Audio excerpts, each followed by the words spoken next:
People like to assume that I'm from the suburbs.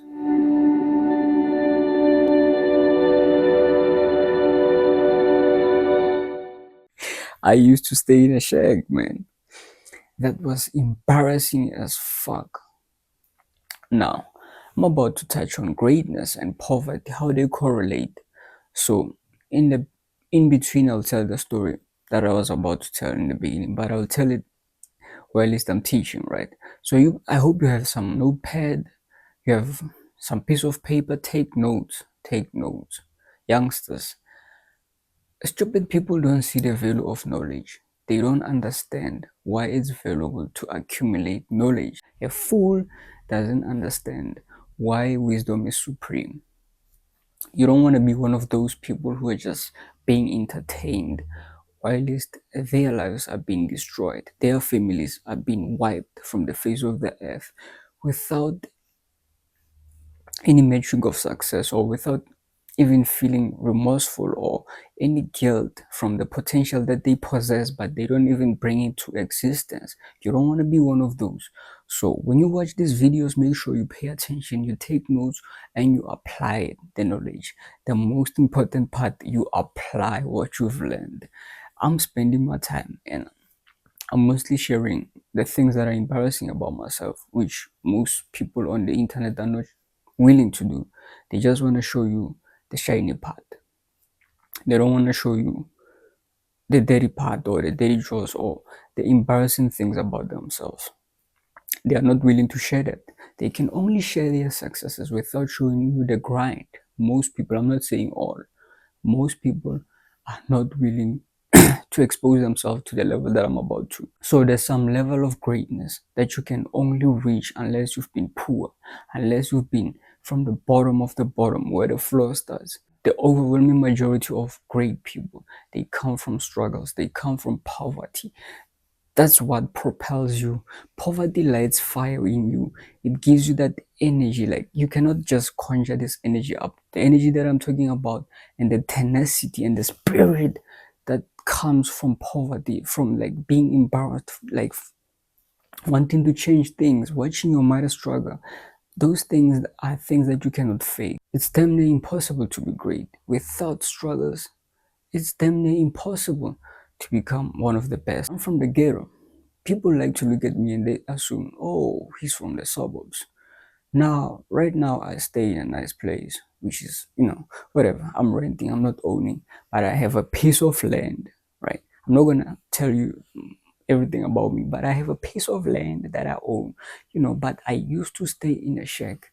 And the funny thing about me staying in a shack, man, it's fun. Even right now, thinking about it, it just drops my confidence, because that shack used to kill the shit out of me. When I walk into that shack, I used to lose confidence each and every time when I walk in, because I used to go to all these high places, right? High end places with important people who were my friends. Like, go there, and then I had to go home, and I didn't have a car. Some of them would offer me a lift. Can I take you home?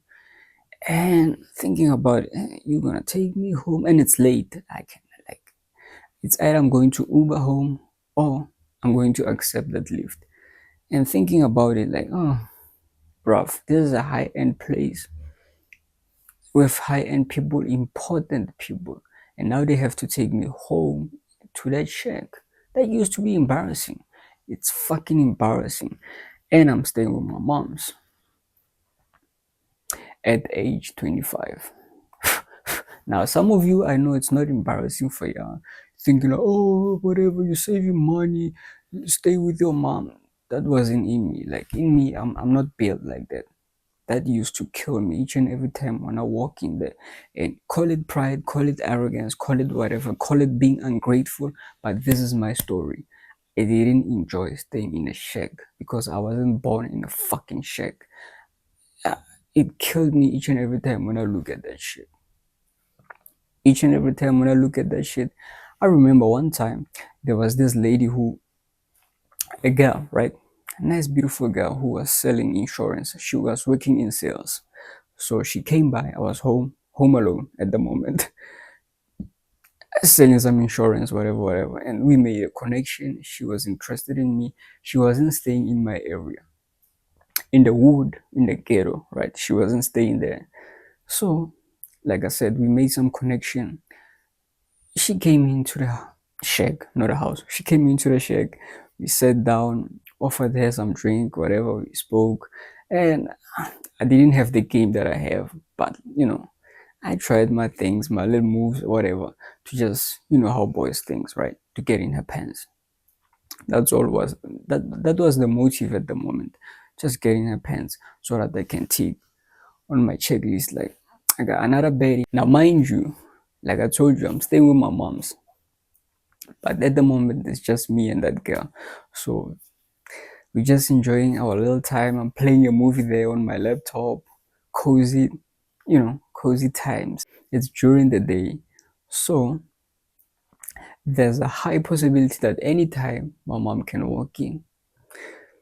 Now, that day, I guess I was lucky because she didn't come home by the time I expected her to come, right?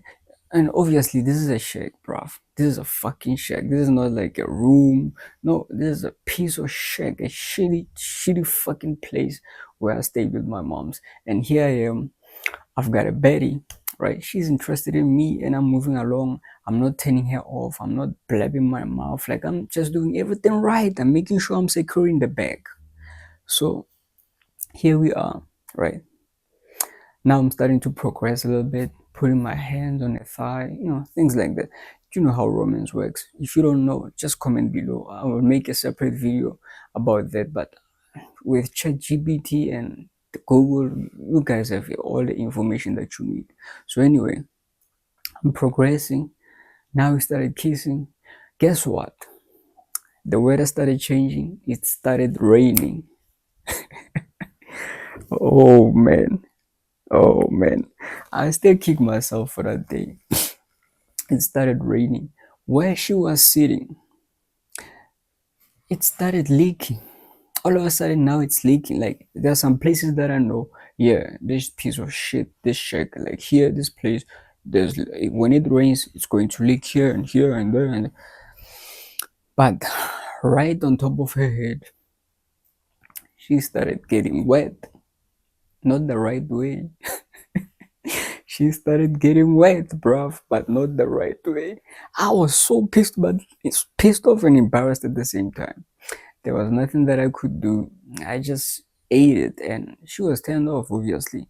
So nothing happened between me and her. So I lost that one. I didn't secure the bag. Excuse me, boys. I mean, took one for the team, I guess. So yeah, my point is those stories, the embarrassment, things like that. Those are the things that gives you the push that you're going to need to push yourself to become great. So don't despise poverty, don't despise difficulty, don't despise the struggles, the pain. Don't despise it. Learn from it. That is the only thing that you're going to need on your way to become great. The lessons that you're going to learn from the poverty are way much more worth than what you could learn when everything is fine. As human beings, it's hard for us to do great on a full stomach. We need to be on an empty stomach. We operate more like animals. That's what it is. A python or a tiger or a lion, they are worthless. They are useless when when they are well fed, when they have everything that they need. They're useless. They're not going to have the tenacity, the energy that they possess when they are hungry. So don't despise poverty. You need that in order to become great. Just make sure you're working towards greatness. You're not being wish-wash.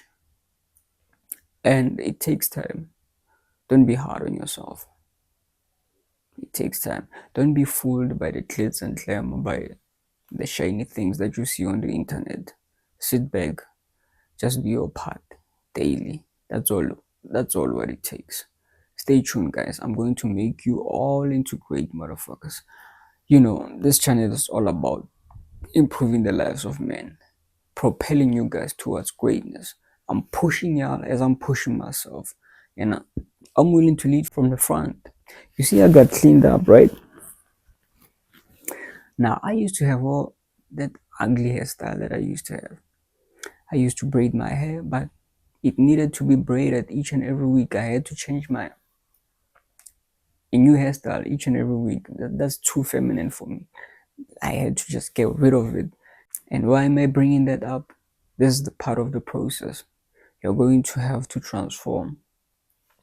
And I'm not talking about the woo-woo stuff, that weirdo things that you Americans are used to. I'm not talking about transitioning from your gender to another. When I say you have to transform, I'm talking about from a loser to a winner. You have to change your habits. Look at all the things that are not beneficial for you, all the habits that you have that are not benefiting you on your way to your greatness. Get rid of those. You have to replace them. You cannot just change them. You have to replace. That's the point. You have to make sure that you replace your habits, your bad habits with the good one, or your unproductive habits with the productive ones. That's what it is, guys. Stay tuned. We're just getting warmed up. That's what it is. I'm out. Peace.